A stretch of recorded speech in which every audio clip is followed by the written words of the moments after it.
All right, thank you for coming. Jodi Leo is gonna give us some welcome and introduction remarks. Yes, hi everybody, welcome. Happy International Women's Day. As Charla said, my name is Jodi Leo, and I'm the Chief Delivery Officer here at Nava. I am so happy to be here and see everybody, and also happy to see everyone online, even though I can't see you. I know, I feel you. Thank you for joining us. Our distinguished guests will be joining us soon.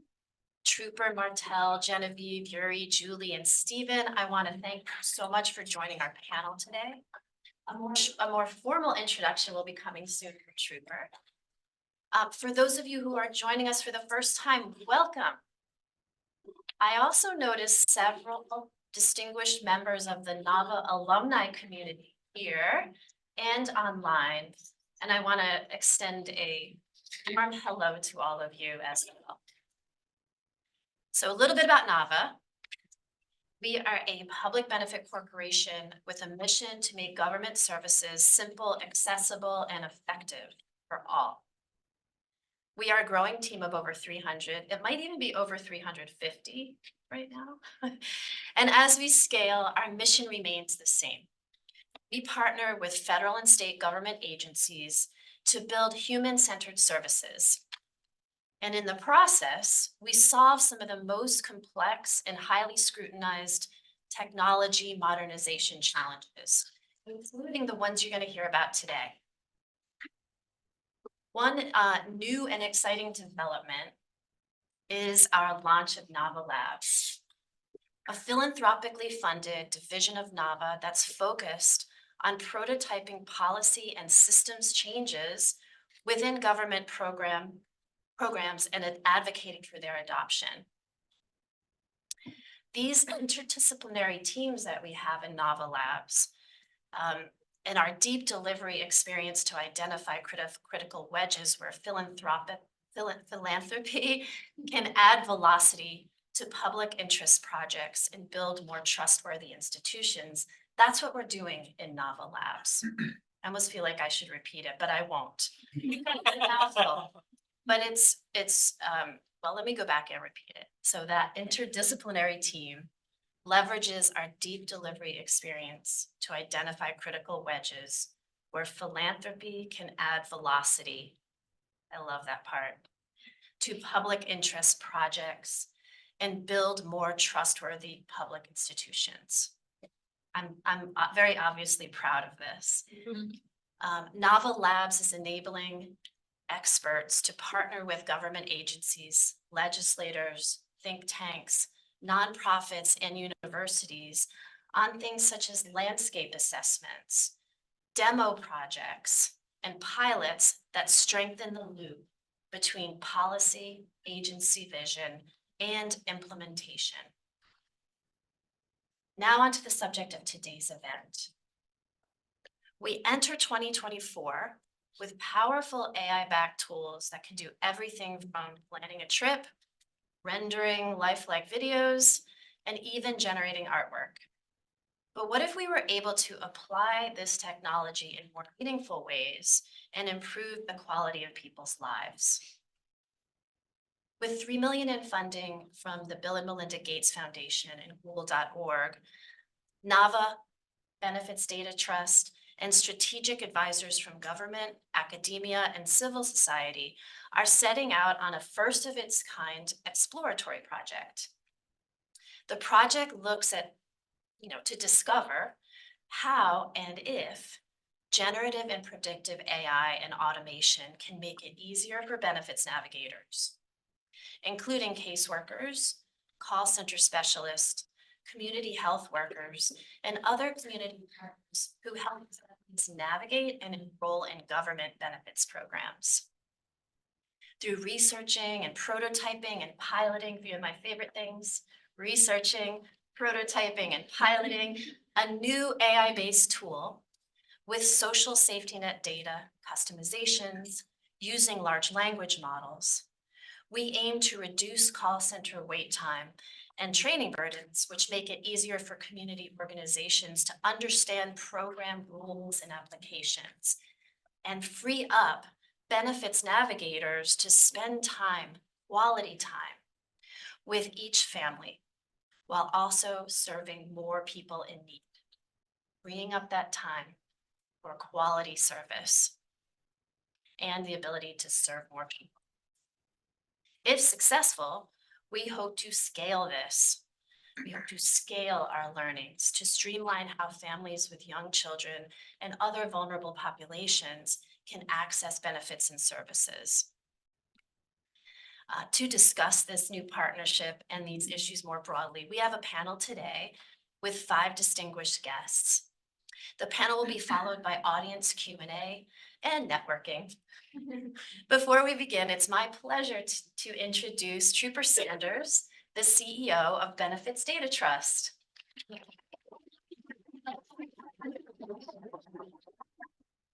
I want to thank everyone again. It's nice to see you, Trooper. And I'm going to hand it over to Trooper to introduce our panelists today. Thank you. Thank you, everyone. Also, Benefits Data Trust, just quickly, we've been around for nearly 20 years. Old enough to have a driver's license, not quite old enough to drink. Maybe some days my colleagues working with me want to drink. But we were founded nearly 20 years ago because, as we all know, we have spent generations creating the social safety net that America has today.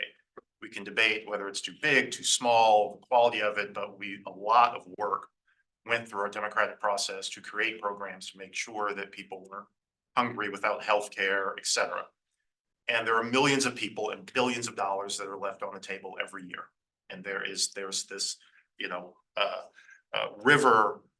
muddy river of bureaucracy and other off-putting things that keep people from getting the help that they need. And Benefits Data Trust was founded 20 years ago to help as many people as possible, either directly through our individual service or increasingly through how do we fundamentally change and modernize the American social safety net for everybody. And the work that Benefits Data Trust is doing with Nava, it's brilliant in these amazing offices. With the support of the Gates Foundation and Google.org, is really part of that journey. And so first I should just start by thanking my colleagues who are here, Stephen and Juliet and Matt, and all of our team that work so hard. And we really appreciate working with the Nava team. You all are brilliant. Clearly, but I do just have to call out one person, the hero of this extraordinary effort, Genevieve, who is just such an extraordinary.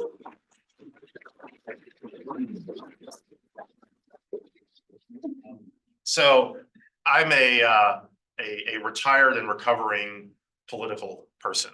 I had the opportunity to serve in 2 White Houses. I can actually see my office just in the corner of the view here.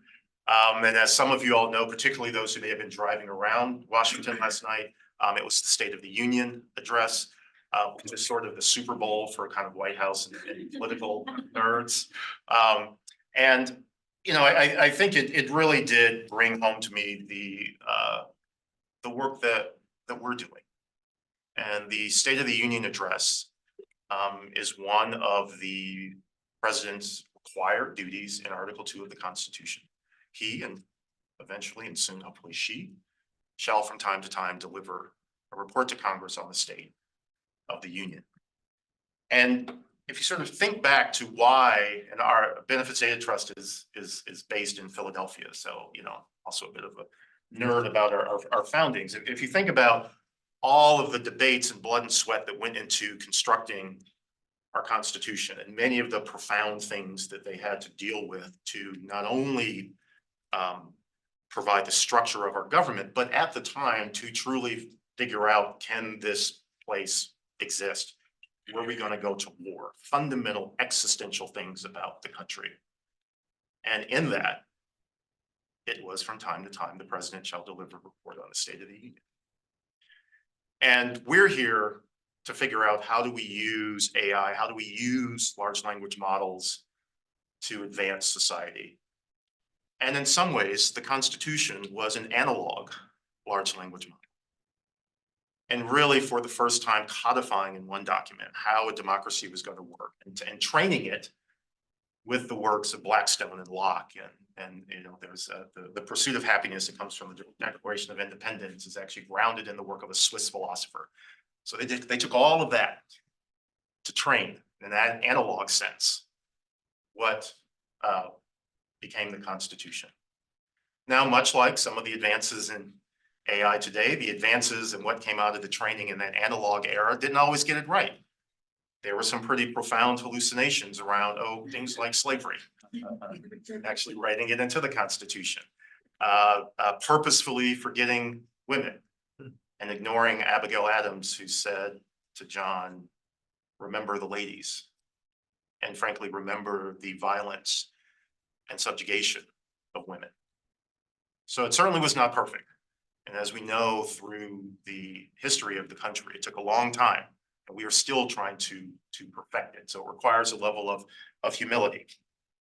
But really, when we think about, and coming from the White House, today is actually the fun part of the State of the Union. It's the day after. When the principals hit the road and they take the president's speech, and it's like, and now we begin the work. And now we highlight, we're going to work on early childhood or national security, et cetera. And then even if you're in the opposition party, it's like, and now our work begins, how we want to take the country. And in many ways, the work that we are doing is part of that. It's the work of creating a better country, of taking the tools that we are endowed with. And so much around AI. And we know that there are some important concerns, et cetera, but sometimes we can kind of, tilt-a-whirl ourselves off into the existential threat of AI and forget about its many opportunities, and forget about, as Alondra Nelson, many of you all know, is a guru in the AI space, who has done a lot to sand the sharp edges of AI, has reminded us that as we deal with that, the real question is, what is the world that we want to build? And putting AI and how we manage it and how we govern it and how we use it into a positive frame that's ambitious. And that's why this work that we are doing together and creating this navigator to help the helpers figure out what are the benefits, what's the support that people need. It's not only a wonderful kind of technical project, even as fascinating as it is, but it's really about figuring out, and I think the first use case around early childhood, how do we fundamentally ensure that the rising generation has a great start? How do we fundamentally ensure that we are creating the pipeline that's going to secure our economy, that's going to secure our society?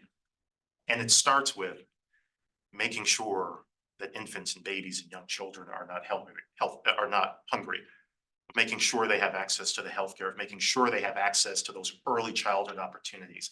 Last night, the president talked about preschool.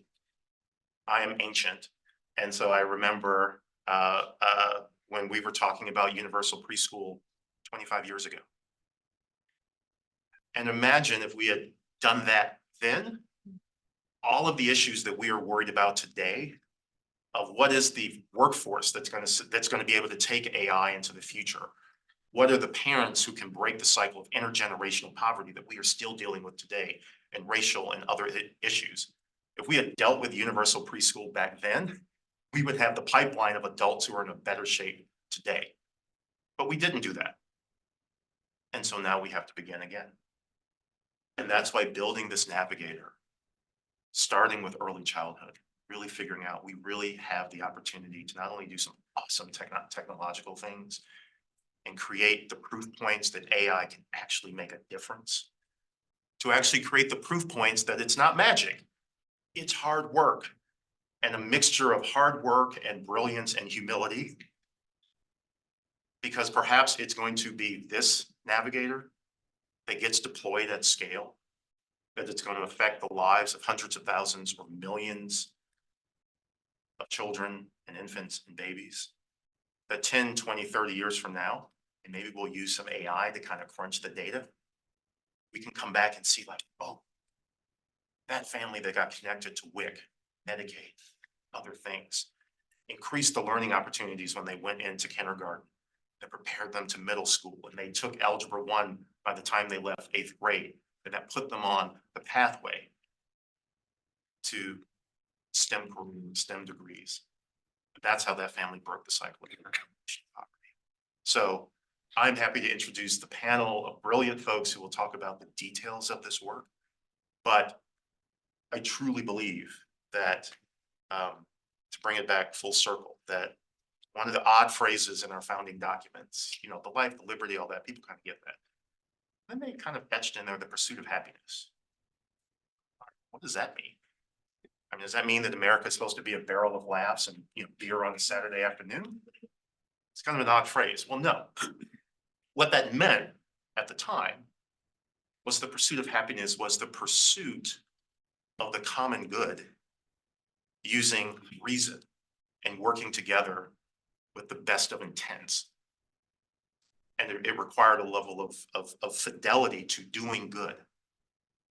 And one of the reasons I'm so passionate about solving what we call is the $80 billion benefits access gap, the money that's left on the table, and truly transforming the $1 trillion American social safety net, is for 20 years, Benefits Data Trust has worked in some of the most progressive cities and states in the union and some of the most conservative. And this is an issue where we use our inside voices, where we bring solutions. And the work that we are doing is part of that pursuit of happiness at scale. So thank you very much. And on with the panel.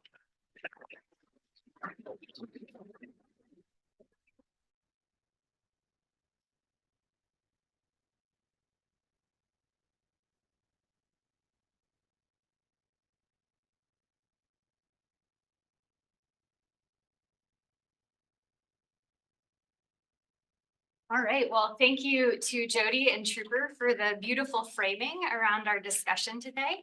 I'm Martella Esposito. I am the Partnerships and Evaluation Manager here at Nava. I use she, her pronouns, and I am really excited to be moderating. And let's just jump right into intros of our distinguished panel. If you could share your name, where your background, or well, not your background. We're gonna do name, pronouns, and previous experience with AI and government technology briefly. Okay, I'll kick us off. My name is Julie Lynn. I'm an independent AI and tech policy advisor. Previously to this, I worked in the Senate and I was an engineer at Microsoft. Oh, and I use she, her pronouns. I'm Genevieve Godet. My pronouns are she, her. I'm Director of Design for Research and Development here at Nava and co-leading Nava Labs along with Martel. And oh my goodness, I've been in public interest technology for a while. Like 12 years now, and I've been at Nava for 7, working on our delivery projects and now in the lab. Hey, Yuri Kim, he, him. I am a program officer at the Bill and Melinda Gates Foundation working on our economic mobility and opportunity strategy. I lead our body of work around access to safety net benefits, and my background has primarily been around sort of programmatic and grant making on the benefits access side. Good afternoon, everyone. Stephen Rockwell. I'm the Chief Digital Officer at Benefits Data Trust. I've been working in nonprofit tech, social impact tech for longer than I prefer to say in this open environment, and have the receding hairline to prove that. I use he, him. Great. All right. Thank you. Like everyone. So let's dive right into the challenges of navigating and enrolling in benefits. We know it's really hard. There's a reason why benefits navigators exist. I want to maybe start with Stephen and Genevieve to share a little bit about what are some of the biggest challenges that inspired you to think about creating this project to investigate not only newer technologies like generative AI as potential solutions to these challenges, but also thinking about how we might be more effectively using existing technologies like predictive AI and process automation. Sure. So I think the first thing I want to share is it's not a new problem, that it's hard to help people through the application process. And it's even harder to then recommend to them a holistic set of services that are going to help them and actually have folks be able to follow through on all of those applications. You know, that set of challenges alone is one of the reasons Nava exists, you know, and in our delivery work every day, we are helping to solve some of those challenges. But some of the problems we've seen on top of that is that the folks who are helping people to apply for SNAP and Medicaid, or even, you know, more community-based services like accessing a bank account or, you know, finding a food pantry. This is a job that has a lot of turnover. It's a tough job to pull off. There are low pay and long hours, and they're often helping folks who are in crisis, you know, and it may be an extended crisis. So it's an emotionally, you know, there's a high burden there. So just going into it, this is a workforce that needs support. This is a workforce that we, as technologists and as folks with expertise in service design, have the opportunities to just improve the operational experience that navigators have every day. And on the other side of that, like Trooper was saying, there's enormous benefit to connecting families, especially very early on, families with young children, to services that can dramatically improve their health outcomes over time. And so that combination of problems over and over again at the state and local and federal levels in our Nava projects really inspired this as a problem space. And then also seeing the kind of hype cycle around AI as an emerging technology, and knowing that we needed a safe way to learn about this and for the whole community to have more insight about the appropriate applications of this technology really, you know, kind of brought us to conversations with Stephen to figure out like how do we do this together in a responsible way. Right, and all the problems that Genevieve just laid out, I think we feel every single day. We have a large cohort of what we call benefit outreach specialists that are serving people, thousands of people every week, hundreds of thousands of folks every year. We're outreaching to millions of folks in need. And so we see these problems directly right in front of us all the time. And so and one part of that issue is what can we do to sort of support our specialists to make sure that they're, you know, delivering as much value as they can in that interaction, right? And so many of the things that you'll hear about later, like sort of how do we get that relationship that's happening in real time with the right resources and information to sort of make it better, right? And then it's like on the flip side, Jennifer noted, there's if you are someone in need and navigating sort of this experience, like the way I often say it is like, how you doing on your taxes, right? It's now imagine that and trying to do that with like 5 or 6 other government agencies, maybe a few nonprofits, and sort of like, how do you, and the school, how do you manage all that? And what can we do over time to sort of support families sort of going through that process and getting themselves to a point of economic mobility, et cetera. So really excited, and we're really, really pleased to have Nava as a partner because of all that sort of expertise and actually delivery with government agencies, that it's going to work out really well. All right, that's a great segue into my next question, which is, can you share a little bit more about what success looks like in this project? What are the goals and what is success? Yeah, absolutely. So this is a learning project. One of the reasons we have Nava Labs, as Jodi was sharing, is to be able to do these kind of higher risk, higher, you know, learning reward projects in an environment where we're not risking lots of public money or the launch of a public program. That's, you know, that's not an acceptable downside should it not work out. And so for this project, success really looks like we're able to get some really great data about whether or not these use cases are appropriate, whether or not the technologies we're using are appropriate in first the setting with BDT, and then as the project goes on, other professional navigator settings like community centers, maybe peer coaches, which is increasingly a way that folks are getting helped through benefit services.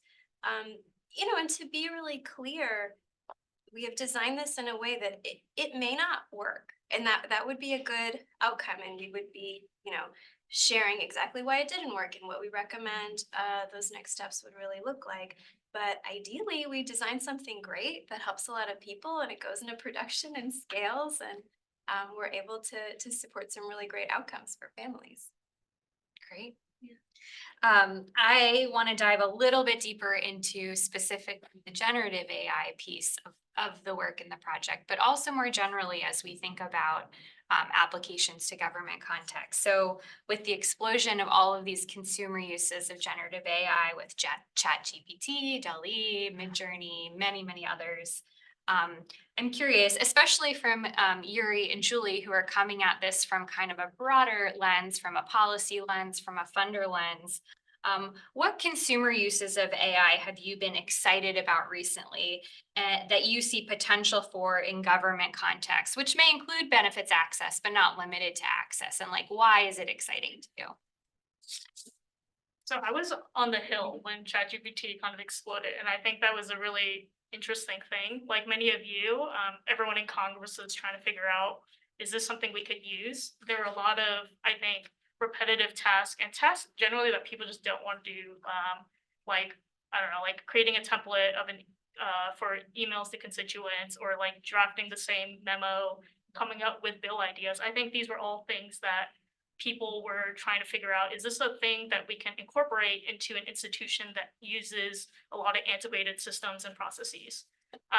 So I think that like using something that like ChatGPT or DALL-E or something like that can help accelerate some of the brainstorming and can be used for things to like help supplement some of the things that people don't want to do. And I think I have a really interesting example. Like I had a colleague who spent 7 months trying to figure out what legislation or what possible legislation we can use to help fix some of the issues with the Indigenous public education system.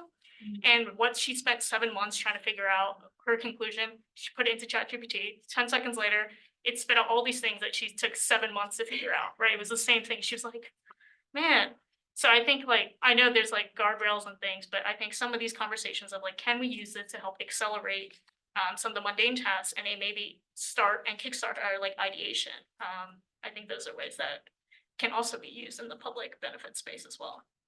Yeah, and just to add to that, like I am a nerd about this stuff, and so I've been following everything really closely. And I think some of the stuff that Nava and BDT are doing are really good examples of like using ChatGPT or any type of sort of chat tool to help someone get personalized navigation support, right? I suspect many of you in the room read Dave Garino's stuff, and like you've seen a lot of interesting use cases where you're able to query, questions around Snap and other things. And like personally, like I am not a very good coder, but I do code, and like I know enough to know how to do things, but then I'm able to use these tools to really help accelerate my work. And like that's how you imagine this stuff being useful. I think two other examples that come to mind is one just around computer vision, like the tools that currently exist around like literally the computer being able to identify what they're seeing in a video or a picture, and then translating that to helping with document scanners for benefits access, helping really reduce the workload and speed up the workload of verifying documents on the government side. And then, language translation, both in terms of like plain language translation, can we take the complicated jargon that one receives from a government agency to something that's much more understandable for a human being? And also, can you actually translate some of the things into multiple languages? So I think those are really powerful. I would also say, as much of a nerd as I am on this, I'm also like, I think I'm a pretty big realist. Like, I think that all of this stuff still is, we're at the stage, as Genevieve was saying, where we need to be testing them and actually figuring out, like, does it work? And it's really about fine tuning. I think, the model sort of out of the box are not going to be the things that fix all this. I think we need to really figure out how do we fine tune, train it with the right sets of data so we actually could do things that are impactful and accurate. Great. I'm hearing acceleration and speeding up work. I'm hearing helping with mundane tasks, quicker timelines. I guess that's part of acceleration, accessibility. But what I'm not hearing is replacing humans. And it sounds like there's a dynamic that you all have pointed to in your examples of, we see AI I'm asking, is it fair to say that you're seeing AI as this tool to help existing processes and engaged with humans also using critical thinking and intellect as well. Is that fair? I would say absolutely, and I think it's beyond the caseworker context, like, get ready for it. We're all gonna have some sort of augmentation of both our personal and professional experiences with AI. And so it's like applying that augmentation in really thoughtful ways and experimenting with what works and what doesn't within this context. And frankly, to Genevieve's point about failing, I hope we actually do have a couple, at least smaller failures as we go. Because that means we're learning something about like what is not working with this. Maybe like, you know, in this case, maybe we go too far. Maybe AI is going too far. Maybe it's doing things that are like perceived as corrective reaction to a caseworker, right? These are things that we want to avoid. Obviously, the hallucination issues of like, is the model actually accurate and correct, and providing correct data? So those are some of the things that, you know, I think we're just all going to have to collectively get more comfortable about what that sort of mediated, sort of how our experiences are mediated with AI together. Yeah, I agree with that. Just like we don't use the encyclopedia anymore, right? We Google things. It's like, I think using AI as a tool somewhat to that is the way that we can think about it and not the scary, oh, we're gonna lose our jobs because of AI. I think there's a happy medium. Great. I do want to go back to something that Julie mentioned earlier about integrating new technologies into antiquated systems, into antiquated processes, structures, and systems. And you provided some like really valuable examples, use cases of how it can be helpful. But on the flip side, in the broader discourse on AI right now in government, some of the current criticism over the hype is that why are we focused on generative AI? There are so many other things that we need to be doing that are much more foundational within the government that would reduce burdens and improve experiences. So what do you all think about that argument? I'm happy to jump in here first. I think I don't think it's like an either or problem. I think that the like balance against the hype is how do we actually just recognize that in AI, these models are just like another tool. And so I think there are going to be some use cases where it won't be right, and some cases where it will be right. So if we are thinking about implementing a new chatbot into a system, I think there is a valid question to go through of like, do you use the older logic-based or NLP models, or do you actually start exploring what you can do with an LLM? And it's not going to always be like, yes, let's jump on the LLM version, but it is going to, I think it should be part of that conversation. And then there could be other parts where like, yes, that is, we need to fix our backends. We need to make the applications streamlined and simpler. And that remains some of the core stuff. But I think overall, the framing, certainly from the Gates side for all this work is, how do we actually put the focus population, our population we're trying to serve first, and figure out what are the best tools to help them. And the thing we've learned in the last 12, 18 months is that we have frankly a new tool that's really exciting for us to be able to try to explore with. Yeah, I agree. I think, sometimes that's called like the InnoBasics argument in government, that we just need to keep focusing on first principles, which hasn't changed. Like the way that we build good software, the principles of good service design are still the same and are still being at play and should be applied even as we expand our toolkit. And I think when there is a really exciting emerging technology, there's this opportunity to use that momentum to just continue to raise the floor for government services. And this is just like one more way that we're all working toward more trustworthy public institutions. But the playbook hasn't changed, just we have another tool now. Are there instances where, let's say, states or federal agencies don't have the baseline technology to even use the new technology as a tool? Is that something we should be worried about, or not really? I would say that some of this provides an opportunity to sort of skip technology, right? That there's like a skip in generations of technology and not just give an example in our world of robotic process automation, intelligent automation, which leverages some of the AI stuff, which, by the way, we hear in our own surveying of states that is like a primary use case that's happening right now, that folks have got their RPA vendors, and they are automating as much as they can with this new technology. And part of what that's doing is like old system A needs to talk to old system B. And instead of like doing all the work to try and integrate it, we're just putting RPA in the mix there to sort of be able to sort of bridge that, right? And that's like one example of sort of like where the more intelligent technology can sort of like help the conversation, sort of minimize the issue of like, do I need to replace this or not? Because we know that like those kind of digital transformations take a lot of effort. Great. So essentially, what I'm hearing is AI is a tool that we will use. We shouldn't stop doing all of the important foundational work, but we should be incorporating AI into our toolbox as we are practicing our usual good methods of human-centered design and agile development processes to get the right problem solution fit and the right design tools.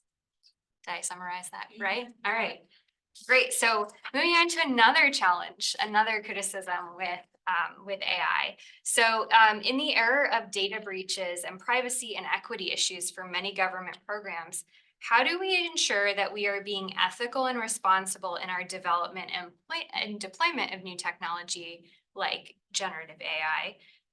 In other words, what does it mean to be ethical and responsible in this context, and how do we measure that? Yeah, that was one of the core questions of developing the project. And it's one of the reasons why Georgetown's Better Government Lab is a key partner in our work, so that when we're doing evaluation and research, it's with a capital R and a capital E, so that we can be very clear and rigorous about what's working, what's not.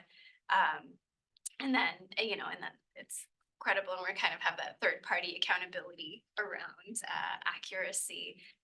But I think it's also in the government space about choosing the right forums. So one of the things we're kind of always doing in our delivery practice at Nava is thinking about risk mitigation. Thinking about, how do you launch the smallest possible thing, get information, and, keep iterating from there.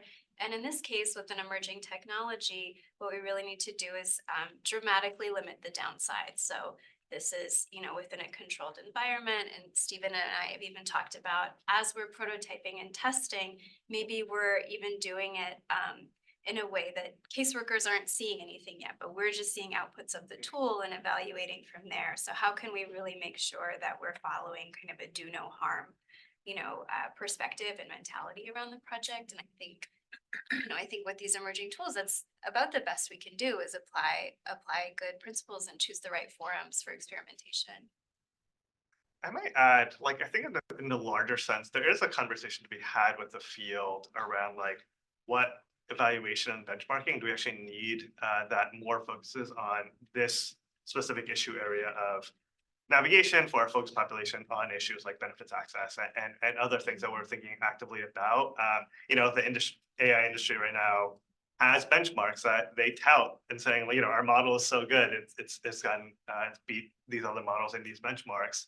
But those benchmarks are designed for very specific use cases. And could you imagine creating something that is more tailor fit to the work that we're trying to accomplish? And I think, certainly on our end, we're in ideation mode on things like this, but trying to figure out who are the smart people. I'm sure there are smart people in this room to have that conversation a little further on, and what is needed so that we can create some things that help really test against some of the things around bias and inaccuracy. You bring up bias, Yuri. What about bias? What about the biases that are baked into current large language models? How are all of you thinking about mitigating bias in the context of the project specifically, the programs that you're talking to, more broadly in the government space, policy? How are you all thinking about mitigating bias? Well, just to say first that the sort of vendor community takes this very seriously, right? Our partners at Google.org, we're working with them on, and they've already got some answers that we can leverage, right, on bias. I think the other thing about this is that the tools are, you know, in some cases, it's what's the data going in? And so making sure that we have well-governed data going in to train a model, right, is an essential part. And so you have a little bit more control. And we've been really pleased thus far with the tools that both the open source community and industry are giving us to sort of get a model that's well governed. And so we're all very like familiar with either Gemini or ChatGPT and like going off and sort of like, that's something that's sort of covering the entire corpus of human information, right? Like, but we can do much finer detail with these tools, right? And that's where like it's our own data and making sure that our own data is devoid of bias and having that kind of control. We can create that future, right? Like the tooling is there and I'm glad we're paying attention to it too. So Stephen, just as a follow-up, the tools are currently allowing you to input high quality data into the models that we or you all can control the governance of. Is that what you're saying? Or Yeah, is it that's something correct, right? different? Like, you can leverage the tools both, you know, on the industry side, both on Gemini and ChatGPT to sort of say, cover, like model off of this data, model off of these websites from the government, these PDFs that have all the rules and regulations, like model off of that. And then the tooling is then allowing it to be like easier understood and questioned and queried by like a normal user, right? And so that tooling is in place, and obviously on the open source side too, where there's a lot of like, flexibility on sort of what goes in. I will say that there's how this all plays out, whether it's like a model marketplace that we can all sort of lean into, or there's some foundational model that ultimately comes out of this project. I don't know, but like there's tons of opportunities in terms of us doing some modeling work and then like opening it up. And I think that was in part of the sort of the purpose of the grant of opening up some of the model to have others be able to take advantage of a well-trained, you know, impactful, correct, and bias-free model. Yeah, and I think I would add the sort of performance management on the other side, which is, you know, not constrained to AI. It's about being really honest about what does it look like when those biases show up in benefits access, you know, and taking a hard look at like, what are the outputs of this service, which I think any, you know, public program and government agency should be doing. Is it harder for, you know, single Black mothers to get access to benefits that their families and children need relative to other people or in other places or in other situations? And those are things that can be built into the performance management of any program, but especially ones like this that we know are already prone to reinforcing the worst biases that we already have. I think, yes, data in, but also outputs out with a really clear-eyed perspective about like, what are we seeing? And then what are the corrections we're working back into those services and technologies? Great. Any other thoughts? Yeah, and I think like transparency is also key, right? Like ensuring that, you know, are you auditing your models? Like, are you doing it internally? Are you doing external, third party? And just, I think like you referred to like kind of a little bit like the black box. Like people are always questioning like, how are these decisions made? Like, what are those factors going into it? So like thinking through some of those things important. So the transparency issue is really interesting because I think it's related to another area of interest from some of the attendees and just in the discourse around finding this balance between caution and stifling innovation and remaining true to some of these principles like transparency, performance management of biases and all these things. Can we be too cautious? A recent op-ed in The Hill by Daniel Cho and Nicholas Bagley, professors at Stanford University and Michigan Law School, they call out the newly proposed rules from the executive order on AI as having overly burdensome safeguards, like requiring public consultation, creating processes for appealing AI-based decisions and allowing individuals to opt out of AI reviews of their information, making the case that AI is not inherently riskier than the status quo, and all of these precautions don't need to be taken across the board in government. So my first question related to that is, Do you think AI in government context, especially generative AI, is inherently riskier than the status quo? Why or why not? I'll jump in first and say, I mean, I think that the takeaway for me, and I think the way that this project is structured is that we want to be cautious and we are testing and we are piloting in very small scale because we want to figure out if this stuff works and how well it works. And so I think it's right for us to, at this stage, feel like we're being overly cautious, but it doesn't mean that we should just not do it, which I think is sometimes how others might perceive feedback on this stuff. And so it's more of a conversation of like, what's the alternative, right? If we don't create these better tools, folks are going to be on Google themselves trying to navigate. You know, when you talk to caseworkers, they have these either sticky notes or Excel sheets with all their resources. And like, you know, the current system is not great, which is why we need to be sort of thinking about what the alternative needs to be. But we should be really thinking about the bias and the concerns that we actually have. And so I think we are trying to thread the needle here with this project to figure out how do we be innovative, try the new thing, but also not do it in a way that causes harm. Yeah. And I'm curious, Julie, what role you think the legislative or regulatory apparatus plays in ensuring this equitable, safe implementation of new technologies?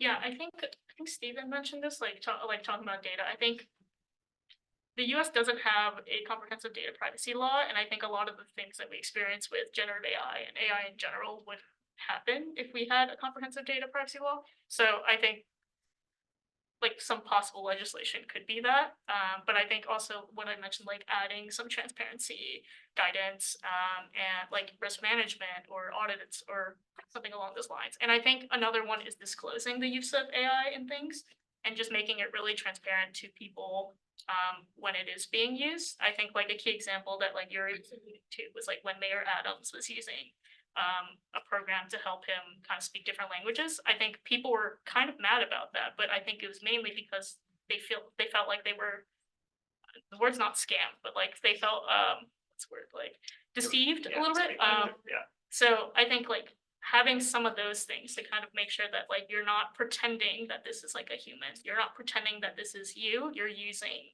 like a tool. And I think with elections and everything as well, I did some disclosure is I think a key component to it, along with transparency and data privacy. And relatedly, how do we get to the balance? Like, how do we achieve that right balance between the instinct to regulate and room for innovation? Like how do we find the perfect space? That's a good question. I have no idea. I think everyone's still working it out, because I think in the US, right, like we compare a lot to the EU, right? The EU is like in many ways ahead, but I guess it depends on how you determine like ahead. But they've passed a lot of legislation on AI, data privacy. So I think it's depends on what the priorities are. So I think it's a tricky question and something that a lot of people are still thinking through. Right, so that's a topic for another Yeah. panel meeting. Yeah. Great, so I have one question left to wrap up. Well, it's actually a two-part question, so it's technically two questions. What excites you most about the potential for AI in the public sector, and what is the one thing that we should be most cautious about? And it would be great if everyone could give some thoughts, but also pressure. And I'll start. I actually think we could solve some problems. Like that's what's most exciting to me is that uptake rates of maybe 70%, 75% on Snap and 57 or 55% on Wix, that like we could actually solve that set of challenges with the tooling and designing it well, working with partners well, that's actually what's most exciting. And I am actually quite bullish. I actually don't think the executive order, I don't interpret it in the way that was just said. Like, I actually think that it is leaning into, and our work with federal agencies, they're definitely leaning into sort of providing the right guidance and guide rails that will actually drive impact. And so that's what I'm most bullish about. I think it does make sense though to take baby steps in this. It does make sense to, to do tried and true principles like human-centered design, which is like the Nava teams that like have been doing this for years, like in other domains, like apply that expertise in this domain, and it makes a ton of sense to like sort of not throw everything out about how to proceed with, you know, that this has got to interact with the human well, the human has to trust this thing, etc. And so you got to take the baby steps that we're taking, do the experiments that we're doing to sort of build up that trust over time. Yeah, I think just to add to that, I think there are a lot of low-hanging fruit. I think that we need to be testing of things that can make a difference. You know, like I was saying, like I think some stuff around language translation I'm particularly interested in. I think there are co-pilots and, you know, there's some interesting tools around helping people navigate getting denied benefits and how do you appeal that and how do you use tools to, and it's less working with government sort of outside in, you know, using tools to synthesize a bunch of your documents and write a compelling letter so that you actually could get the appeal for things like SSDI and others. I think on the caution side, it's more for me, sort of thinking at the macro sense of the field. You know, the worry is that we are all building in little silos and we're all testing little things, and you know, maybe some large vendors are pushing out things that may not be the thing that we want to exactly see in the world. And so for me, it's how do we bring the key actors together for us to do shared learnings? You know, a big part of this project is sharing out learnings, and how do we continue to do that, experiment, have everyone talk about what works, what doesn't work, so we can build on each other and create tools that ultimately get adopted that we think are the right things to see in the world. Yeah, I agree. I think for me, the thing I feel most cautious about is when there's this sort of like breathless, you know, idea that we could like replace all the people, or, you know, we're all gonna lose our jobs, or very vulnerable parts of the population are gonna lose theirs. And that it always feels like the worst possible application of the technology from that perspective.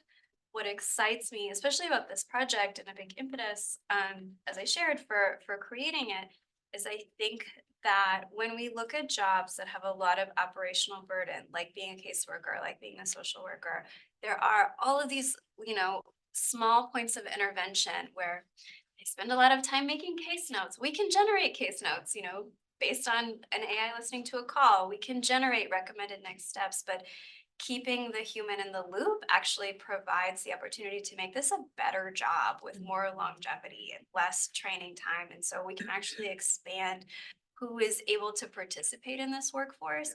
And that feels like an amazing outcome. We would, you know, I would love to be a part of enabling any part of that. And that's just so exciting from that perspective.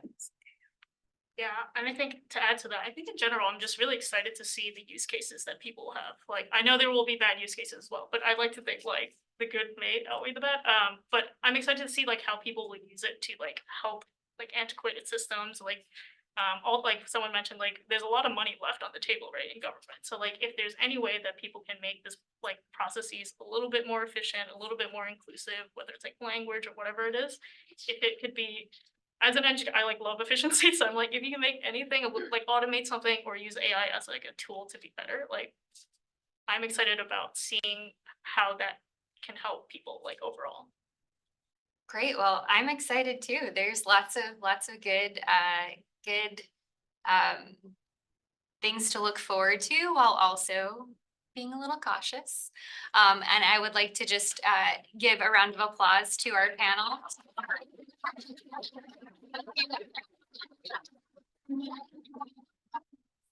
Some time for questions, so we can open it up to questions in the in-person audience and also take some questions from the virtual audience.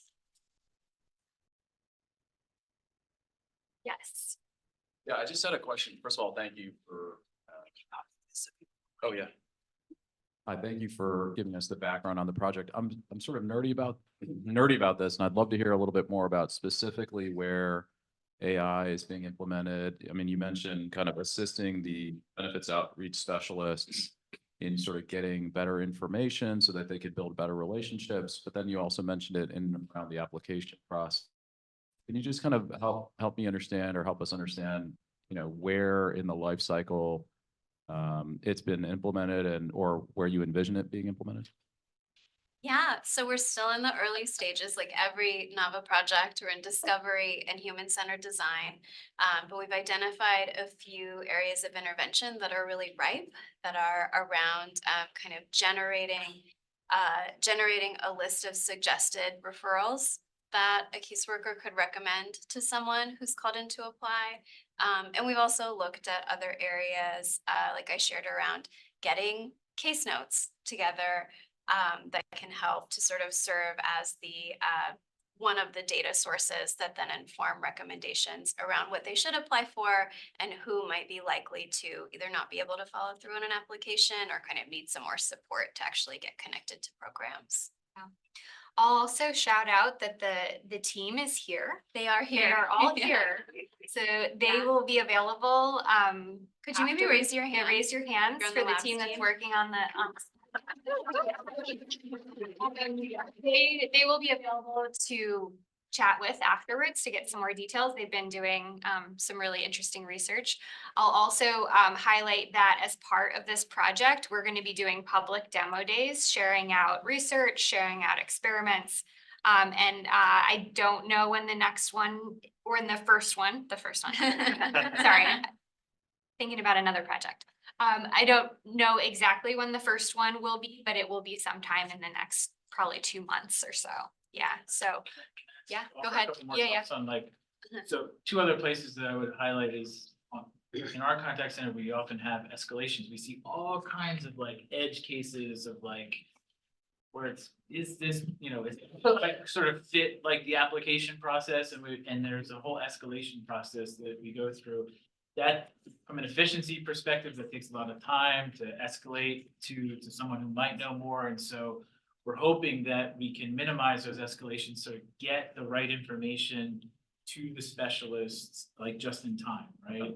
I think the other piece that is on information referral and sort of there are lots of really good use cases for like the public caseworker, like when we go public maybe with this, but really in our case, it's like if we take someone through a process and they're not eligible, like our specialist wants to serve that person.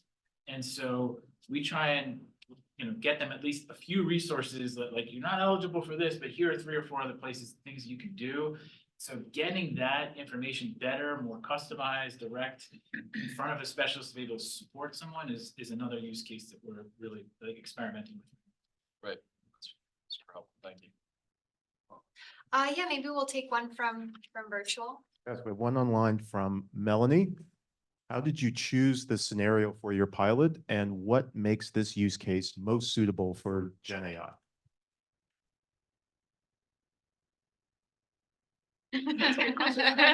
So, Long journey. I mean, Yeah. I'll just say like, well, we run a contact center. I mean, that's how we like, so that's sort of, and we know that learnings from the contact center where we can have an experimentation live environment are applicable probably to the field. We'll want to do similar pilots as we go in other contexts, but like we just sort of have a ripe sort of field of experimentation that we can do in real time.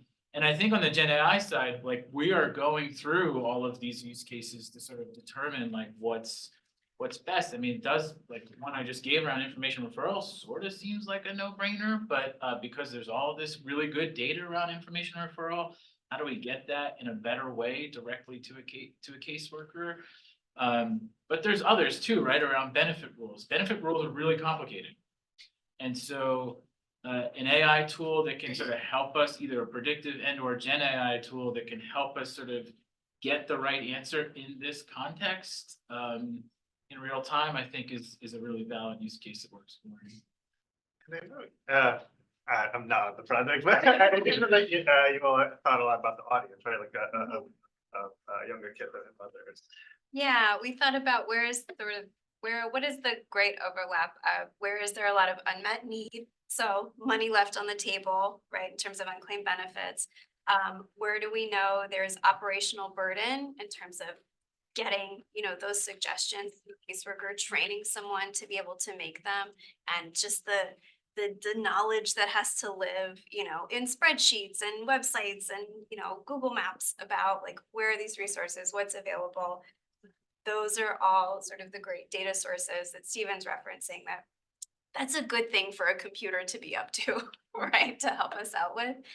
So that combination plus this sort of really rich environment and data that BDT has built up over years and years of service delivery just made this the right fit for a good pilot that could solve a problem that does need solving. And you have quality data. That's right. Just emphasizing that piece, going back to some of the discussions that we had earlier around bias and challenges with accuracy and bias. There's an opportunity, there's a data set here that can be used. Anyone in the room? Oh, yes.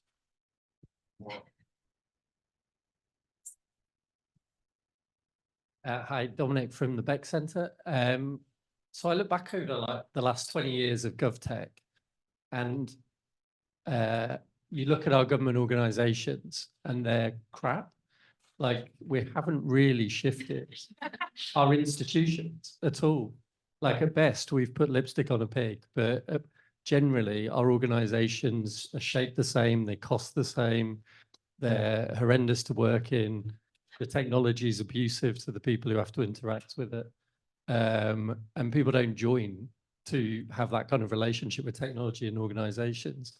Is the risk of us not being optimistic and truly radically imaginative about AI that we just end up perpetuating that same hacking, awful institutional situation with just slightly better technology? Because for me, like, taking a Marxist perspective on it, like, it's the emancipation of the working class. Like, that is, we're living the dream right now, but instead we've got a couple of dudes in Silicon Valley who's going to determine all our futures. Rather than instead, like, this is the opportunity. Like, it's about closing the social worker vacancy rate, or meaning that people don't have to work 60-hour weeks, but also that our institutions are far smaller, that people are liberated to go and work in the arts rather than photocopying, Xeroxing. And so for me, like, where is that sort of org design, imagination and vision going to come from? That is my big question. Yeah, I love this question.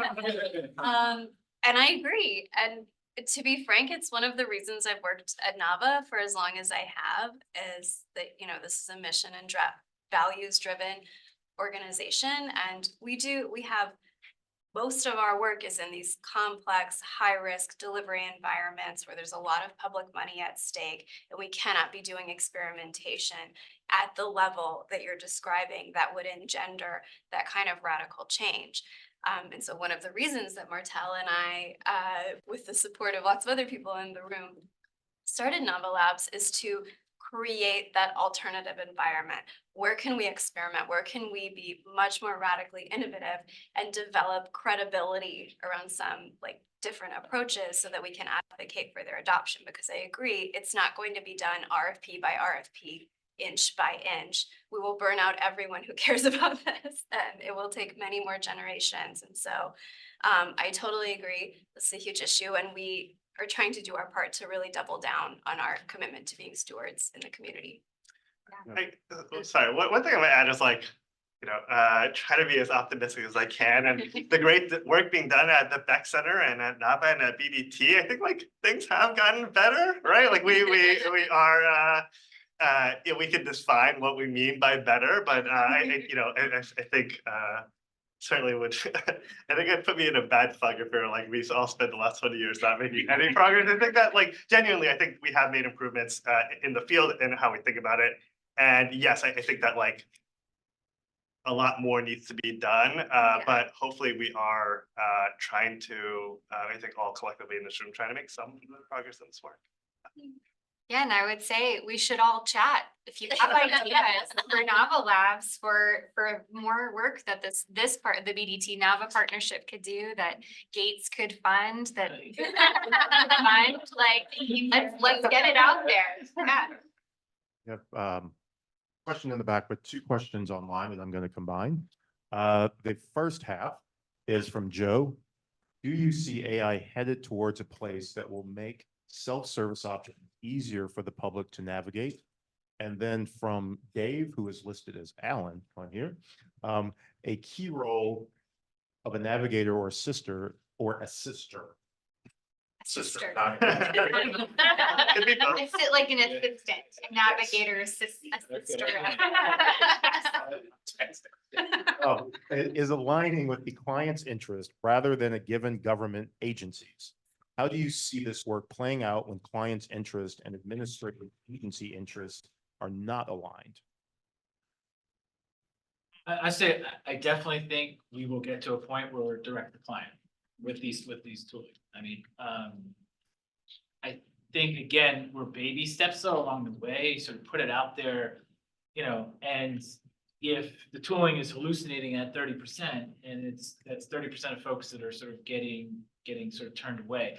And there is at least around benefits, there's a big issue around a false negative. If you turn someone away who is likely eligible, that is a harm that we want to avoid at really all costs, right? And so, so we do need to make sure first that this stuff is working and working well at a rate that we can all feel comfortable with because of the potential harm that can be done. But I'm quite hopeful that we will be able to do that, and I do think that there's lots of sort of direct to client use cases that that we can envision, right, to do the sort of transformational change. Maybe our friend from the Beck Center was referring to.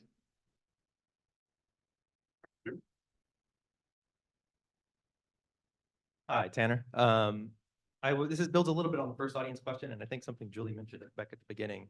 I'm curious about what the panel sees around opportunities of moving some of these tools up the stack to, say, policymakers. So, say, being able to say, for instance, like, here's the letter of the law. What are my options for implementing this in the most equitable way with cost factors, yada, yada, yada. Like, do we see any possibilities there of making this applicable to, like, cut off a whole class of operational issues at the root? Maybe I'll jump in, and I do think there are some interesting opportunities. Again, we have a lot of folks, again, at the Beck Center and others, and some folks in the audience like Max working on policy engine that are thinking about notions of like rules as code. And so how do you actually then create benefits access eligibility rules, sort of make codify it in code to then help to be able to deploy stuff easier, help be able to model things much easier. So I think that there are opportunities for us to use this technology in combination with legislation and policy to do some of this work more effectively. I think that gets to maybe part of what you're describing, but I do think there's more stuff to explore there. I'll also note that the Nava Labs model is intended to be an advocacy model to, like, what we learn, we hope to inform policy discussions, to engage with different advocacy organizations for different programs that might include it in their priorities, to build literacy around these topics in the broader programmatic and advocacy spaces. So we would love to see some of this stuff level up to creating policies that can then enable easier implementation or protecting people without stifling innovation. Maybe we'll find the balance, and we will recommend it and advocate for it, or maybe we'll just contribute some insights. But yeah, the model for this work is designed to contribute to broader discussions around policy and systems change. I think that is the time we have for this part. I will wrap it up. All right. Yeah, I mean, what else can I say? These folks are wonderful. So let's just give them a round of applause.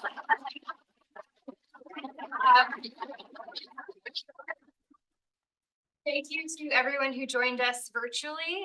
For those that are in person, thank you for joining us as well. And we also have time for networking now, if you'd like to join us in the kitchen area, and we'll hopefully continue some of these great discussions. Thank you.